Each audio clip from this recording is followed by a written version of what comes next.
Welcome back to another video. So today we are finally back to talk more Dragon Ball Super. So if y'all know, I haven't talked about Dragon Ball Super in a long time on the channel. It's because we've been doing the retelling of the superhero movie, and I haven't had the urge to re-reviewing the movie because a lot of the key details from the movie were still the same thing, and there was nothing really to talk about besides the fact that the difference was that we got to see Goten and Trunks be the Saiyamans. But now that arc is finally over and we're starting the brand new arc, and it is the beginning of the Black Frieza arc, and it is super exciting. Nothing crazy big happens this chapter. This is more like an introduction chapter, and we finally get to see Goku's reaction to Gohan's strength from the superhero movie, so that's really exciting. But let's get into the chapter. The chapter's, there's a lot of pages, but it's not like too crazy, right? I don't think this video is gonna be too long.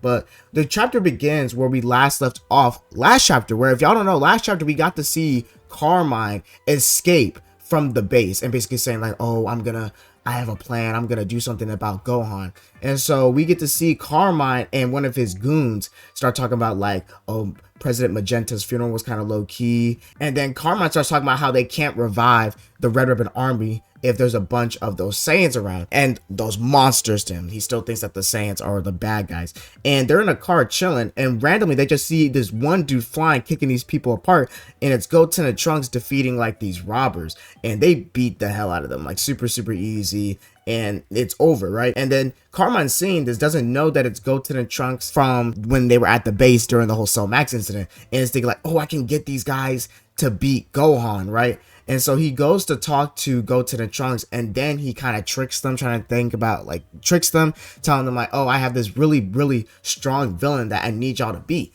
And Goten and Trunks at first is not like, nah, we don't know who you are, we don't want to do that. And then Goten and Trunks get mad when the dude starts saying like, oh, y'all niggas pussy, like y'all scared, bro, y'all, it's okay if y'all scared, bro, y'all don't gotta fight them, bro. And it's like cliche anime shit.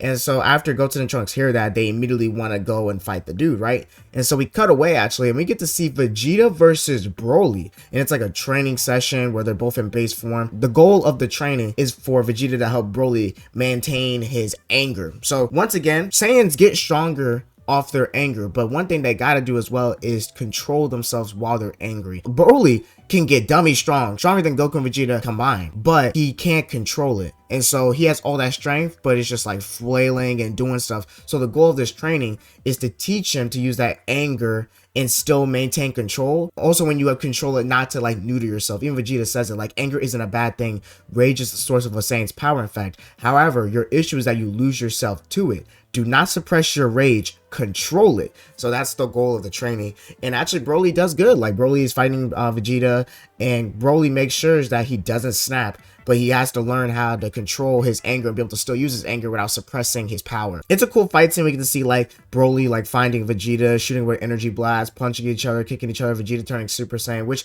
you know, it's nice to see. We don't get to see Super Saiyan that often in Dragon Ball Super as much as Super Saiyan Blue. So whenever we get to see Super Saiyan, it is enjoyable. And then the training stops, and then Vegeta says, to battle without losing yourself is an achievement, but you seem unable to unleash your true mind. That won't do. And then Broly's like, what do I do then? And then Vegeta is like, find the answer yourself, bro. I'm not gonna tell you, bro. That shit was kind of fucked up. And then Goku starts saying like, maybe it's kind of like when we go Super Saiyan, that same kind of feeling. And then Broly's like, that's kind of tricky. I kind of like that Broly is talking more and more. Like he's just talking, because back then he would just be grar, just roar and shit like that. He would barely talk, but he's definitely talking more and more as we see him. I just love that we're gonna see this big fight. We might see like this big jumping because Frieza's like way stronger than all of them.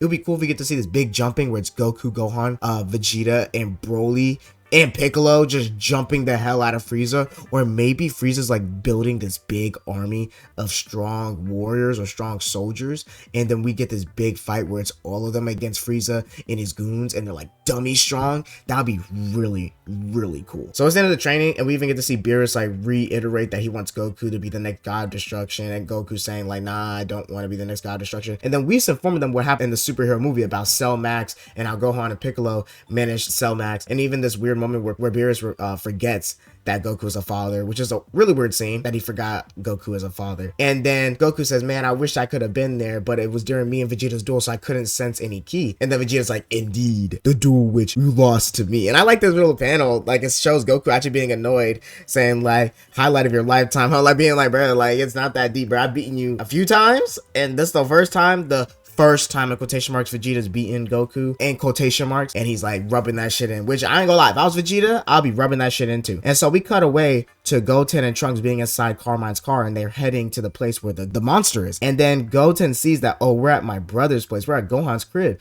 And then Carmine gets out the car and starts shooting up the place, trying to get Gohan to come out. And then Carmine's like, there you are, son, Gohan. And then Carmine tries to shoot Gohan, and Gohan just easily grabs all the bullets. And he says like, hey, would you mind not doing that? And he remembers like, yo, it's y'all two, it's y'all people that stole Pan. And this nigga, this man went from 0 to 100 so quick. He's like, you're here to kidnap Pan a second time? Nah, bro, I'm not gonna let you do that. And like transforms, and he is pissed. I know these humans are not even close to the strength that Gohan needs to be to go beast, right? And he just goes that shit, and then Goten and Trunks be like, oh shit. They're like, Gohan just turned beast. And as soon as Gohan does that, Goku ends up sensing the key, even Vegeta, and Gohan starts like marching towards Carmine like, yo, I'm about to beat that ass. And then Carmine's like, yo, Goten and Trunks, it's time, y'all gotta eliminate him. And then Gohan gets in the car and sees that Goten and Trunks are there, and it's like, Goten and Trunks, what are y'all doing here? Like, why are you with them? And then he de-transforms, like, explain what's going on right now. And then the end of the chapter, we see Goku gets on the car, and then we see Goku meet up with Gohan, Goten, and Trunks and say, what's going on? It's been too long. And that's the end of the chapter. Like I said, there's 40 pages, but it's not a lot of stuff happening in this chapter that needs to be over-explained. It's just really, really nice to finally see new content. And even though this chapter was like mostly a slice of life, and it's ending basically the whole Carmine situation, because I bet after this Carmine's not going to show up again, it's just nice to see that we're finally moving on from that, and we're going into this new arc, and we actually get to see Goku's reaction to Gohan Beast, and maybe we even get an explanation from maybe Gohan Beast. Maybe Goku even takes Gohan to Whis, and they actually get to see Whis explain what this transformation is. But thank you guys for watching the video. Leave a like, subscribe if you see more content like this, and hit that bell to post it consistently. And I'm gonna see you guys next time. Peace.